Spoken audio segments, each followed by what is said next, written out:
এই রেসিপিটা আমার একান্ত নিজের। এখন রান্না করতে করতে বুঝে গিয়েছি একটুখানি পরিবর্তন রান্নাকে কিভাবে অন্য পর্যায়ে নিয়ে যেতে পারে।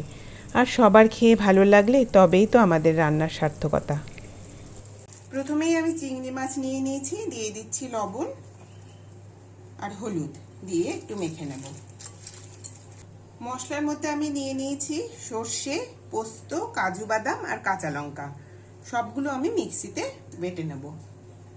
কড়াইতে আমি দিয়ে দিচ্ছি সর্ষের তেল। তেল গরম হলে আমি মাছগুলোকে ভেজে নেব। তেলটা গরম হয়ে গিয়েছে, এবার আমি মাছগুলোকে ছেড়ে দিচ্ছি।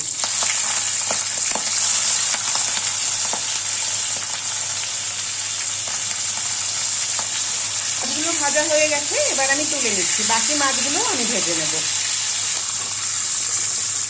এই মাছ ভাজার তেলে আমি পেঁয়াজটাকে ভেজে নিচ্ছি। 4টে পেঁয়াজ দিয়েছি আমি এখানে। পেঁয়াজটাকে আমি একটু লাল লাল করে ভেজে নেব।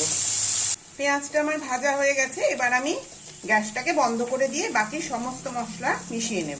এতে আমি দিচ্ছি শুকনো লঙ্কা, হলুদ, লবণ, সামান্য চিনি, নারকেল কোড়া, বেটে রাখা মশলাটা,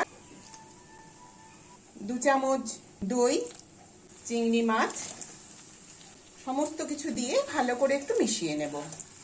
এবার দিয়ে দেব পরিমাণ মতো জল, দিয়ে ভালো করে মিশিয়ে দিয়ে আমি ঢাকা দিয়ে দেব। এবার মিনিট 5 এইভাবেই সেদ্ধ হবে। 5 মিনিট হয়ে গিয়েছে, আমার চিংড়ি ভাপা একদম রেডি। এবার শুধু গরম গরম ভাতের সঙ্গে পরিবেশন করে দেব।